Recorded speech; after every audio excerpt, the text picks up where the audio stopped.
What is going on, A-Push? Mr. Majewski here, getting you ready for the big final unit exam. 50-ish questions, right around that number. Gonna happen on Wednesday, and it looks to me like I have a video done for all questions from 23 on. 22 on, actually. So that means I just need to go through questions 1 through 21. I can do that very quickly in the interest of time. So let's get right to it.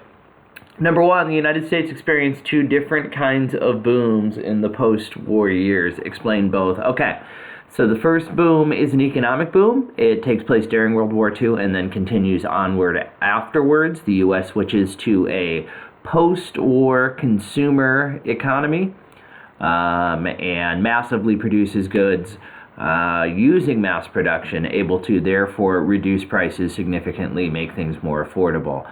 Automobiles, very much more affordable. Homes, much more affordable as well.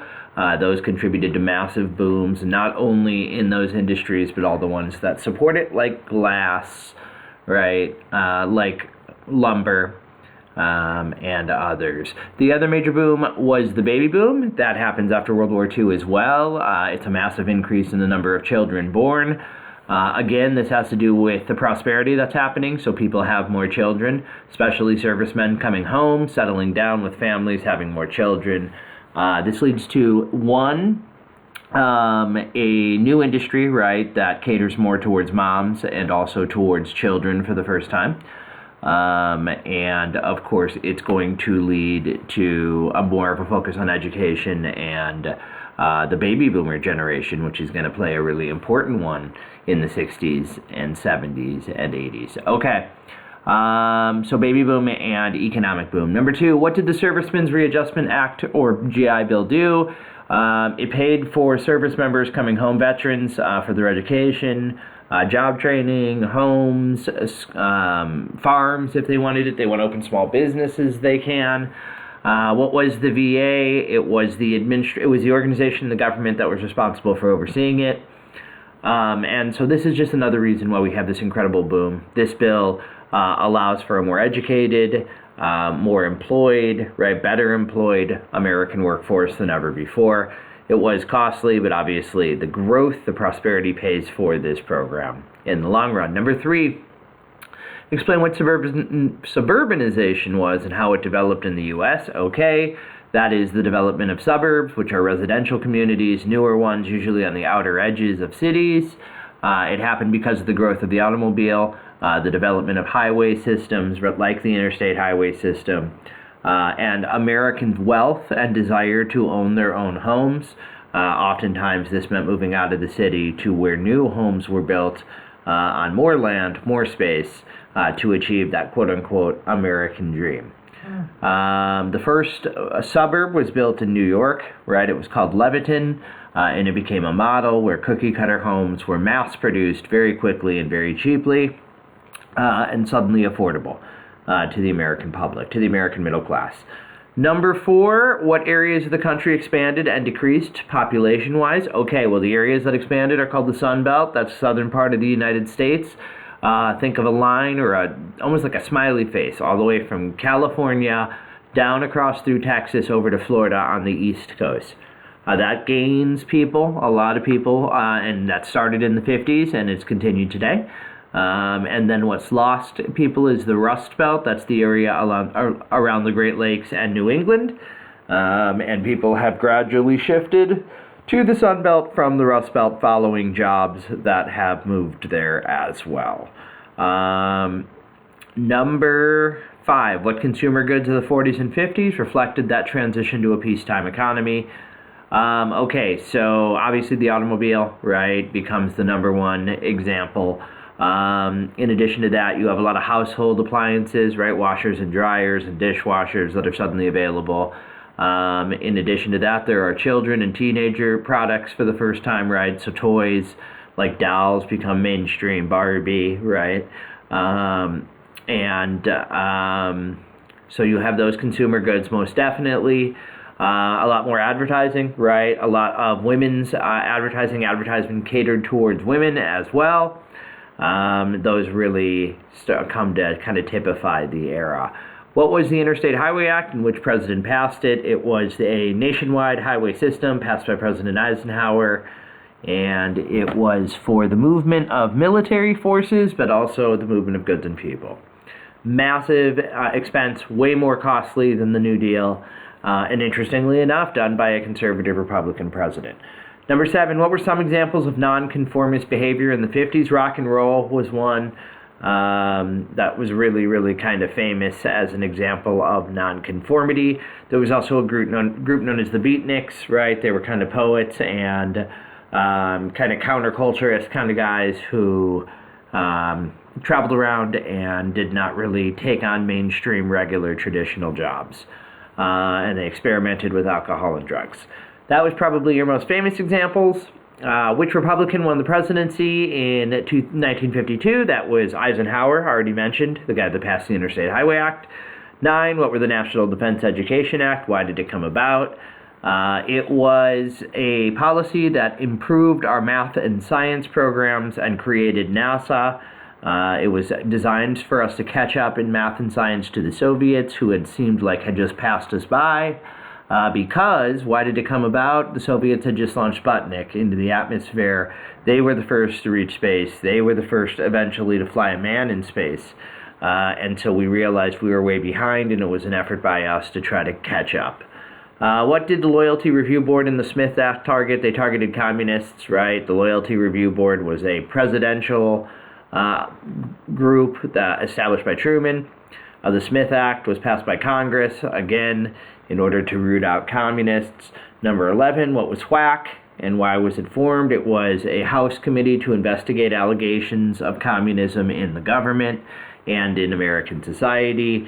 It was formed because of a Red Scare that developed, right, that caused Americans to believe that communism was firmly entrenched in the government and all over the country. This was in the late 40s and early 50s.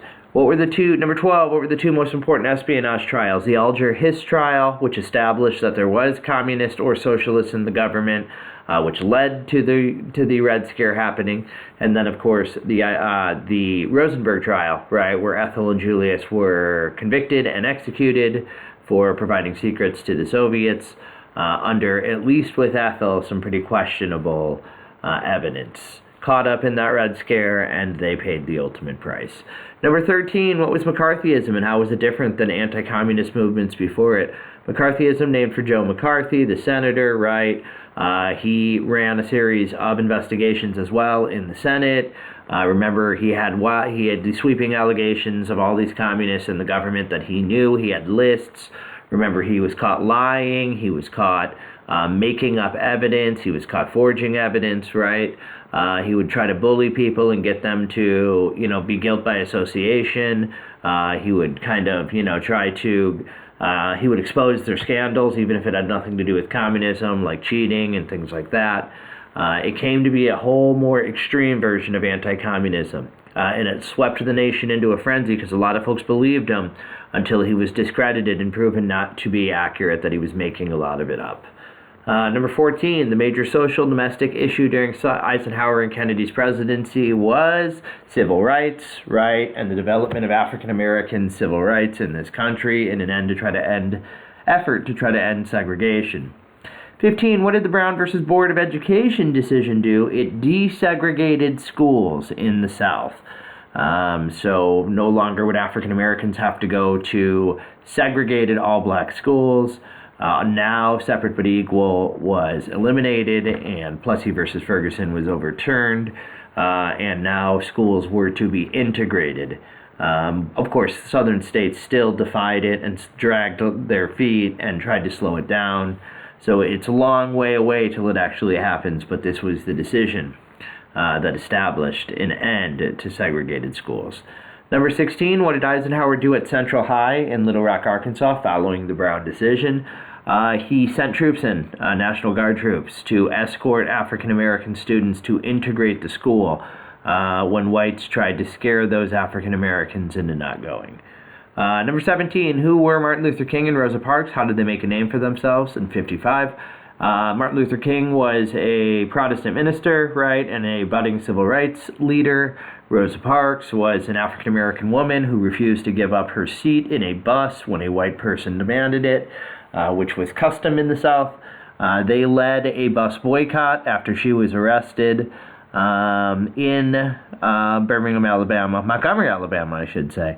And they were able to successfully use protests and boycotts to desegregate the buses.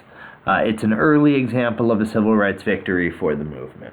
Number 18, what was the U-2 scandal and why was it significant to the thawing of U.S.-Soviet relations? So the U-2 scandal was when an American spy plane was shot down by the Soviets. They had a trial. That man was found guilty, and it was kind of embarrassing because we were forced to admit that we were spying on them, and we struggled to get that soldier back or that pilot back. And so it was kind of an embarrassment for the U.S. Number 19, what was the OAS and why was it created? It was our Latin American Marshall Plan. Remember, the Marshall Plan was our plan to rebuild Europe after the Cold War. I should say after World War II. The OAS was our plan to do the same thing in Latin America. We spent billions on schools and roads and other infrastructure to try to cause those countries to not consider communism instead. Number 20, what was the American reaction to revolutions in Guatemala and Cuba? We actively worked against those leaders. We tried to overthrow their governments multiple times. We tried to have both of them killed, actually, because we feared these socialist leaders would embrace communism eventually and or become close allies of the Soviets. So a good example of how the Cold War completely influenced our foreign policy decisions. And finally, 21, the U.S. CIA organized the overthrow of which Middle Eastern government in the 1950s? That was Iran. The Iranian government had the people had democratically elected a leader named Mohammad Mossadegh. He was kind of a socialist, or at least he nationalized some industries. That worried the U.S. They wanted him gone. They thought he might cozy up to the Soviets or become a full-fledged socialist communist. And so they had him killed, or they supported his being overthrown and killed. And then they replaced him with a dude that was friendly to the U.S. named the Shah of Iran. But he was really kind of a corrupt guy, and he persecuted the Iranian people. And so throughout the next decades, Iranian people grew to hate the U.S. or dislike the U.S. Because we had kind of helped to overthrow their leader and replace him with this guy who wasn't really a good dude. All right, that's going to come back to bite us during Carter's presidency, if you haven't already found out. That's it. Mr. M signing off. Please check out the other video as well. Not bad. I'm going to get these review questions done in like 40 minutes total. Wow. All right. Good luck.